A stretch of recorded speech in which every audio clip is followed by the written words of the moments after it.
Magandang araw sa inyong mga kababayan, mga kapatid. Mayroon pong nag-vlog na nanggaling daw siya rito. Ngayon, nagbalik daw siya sa Katoliko.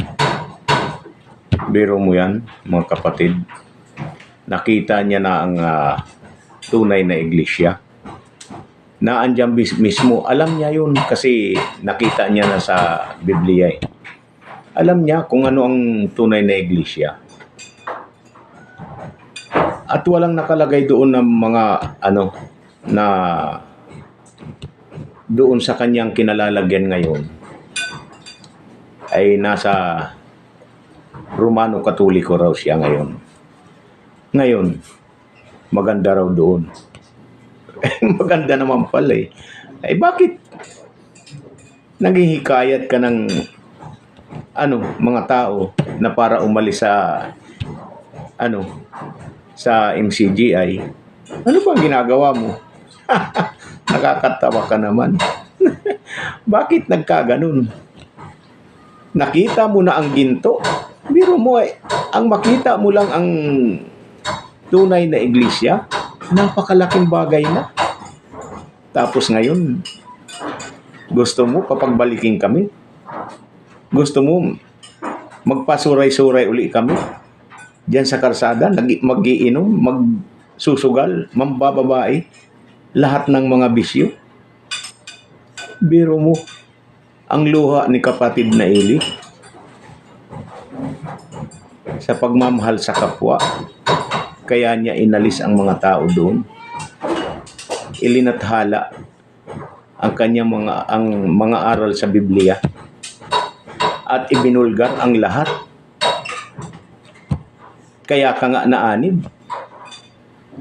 Tapos ngayon nanghihikayat ka. Ano na nangyari sa iyo, kapatid? Kaya nakakabahala yung ginagawa mo. Tapos ang pagkakawang gawa, iyo pang hindi question. Ano ba ang ibig mo? Gusto mo bang kami ay umanib at umanib sa iyo? Uy, mama. Kapatid, wag.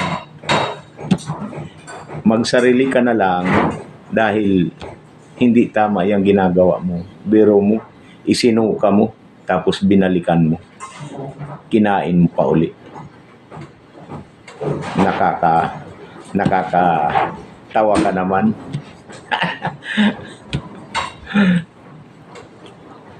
Hindi maganda yung nasa iyong diwa.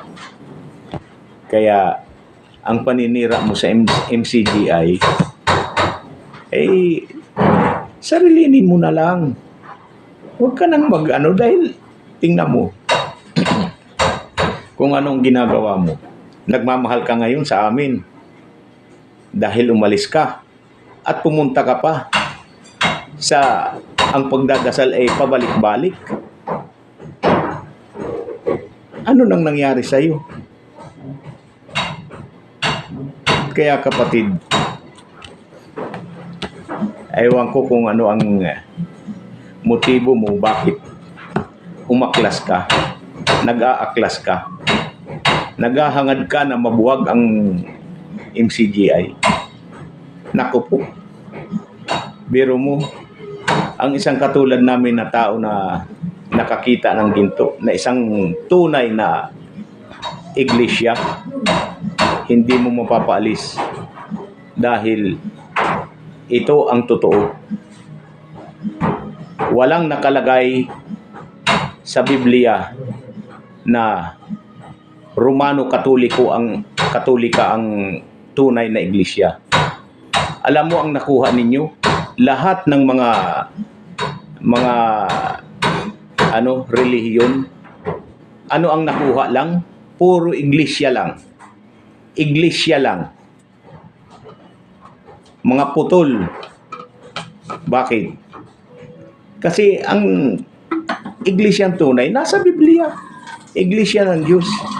Kaya hindi mo mababali o matatanggal ang isang katulad namin. Dahil kung pababayaan ka lang, hindi ka sasagutin ng paminsan-minsan. Pero hindi kita aanuhin, hindi kita sisirain. Hayaan mo na. Sige, magpatuloy ka sa iyong pagkakamali. At huwag ka nang mandamay sa iba. Ang gustong umanib, huwag mong hadlangan. Kung sino man kayo na nagpunta dyan sa mga bagay na yun, hindi na bago yan mula pa nung sa Panginoong Hesukristo. Mayroon ng mga nangyari dyan sa ganyan. Ang umalis, ang nagtaksil, di bagat humalik pa nga? Sino yun? Di ba't alam mo? Dahil alam mo naman din ang aral na yun eh. Nakakatawa ka naman. Pambihira. Wala kang biro mo ang mga tao na nagsumikap na umanib para maiwasan ang lahat ng mga bisyo. Ngayon, gusto mong pabalikin sila? Hindi maganda yung diwa mo, kapatid. At kahit man sino ang umalis dito, dapat umalis na lang. Huwag nang kasi alam nyo, hindi ang kapatid na Rason, kapatid na Daniel Rason, ang sinisira ninyo. Ang miyembro ang sinisira ninyo. Kung mayroon man magkakasala, sa totoo lang, hindi dapat ikaw ang humusga, ang Panginoong Diyos. Alam mo yan, kasi nandito ka kamo, anong kinaiinggit mo? Salapi? Yun. Baka yan. Yan ang ikinaiinggit mo. Kaya, hindi pwede yan. Kahit ilang oras man kami na nagtitiis, dahil talagang may pagtitiis. At alam mo na kung sino ang nahulog mula sa 6:00 hanggang sa kinabukasan pa uli. Alam mo na kung sino ang nahulog na yon. Dahil sa nakatulog sa pangangaral. Doon pa sa pangyayari sa panahon pa ng mga apostol. Kaya, bago ba yun? Yung sinasabi mo na matagal? Kawawa ka naman. Huwag mo kaming idamay. At ang gustong mag-umanib, huwag mong pigilan. Kasi nakikita nila ang liwanag. Kaya, kung ako sa iyo, kapatid, ihinto mo na yan. Alam mo, ang iyong hinahanap dyan na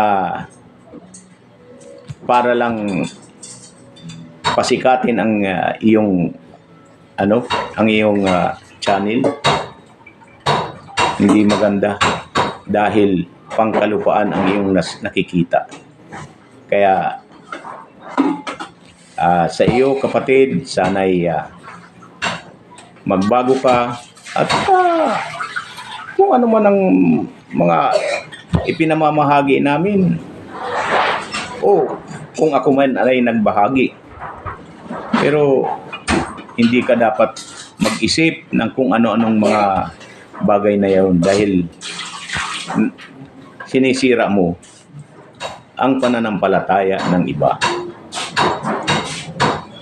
Yan, hindi ka nagmamahal. Hindi ka nagmamahal sa amin talaga. Totoo yan. Bagkus.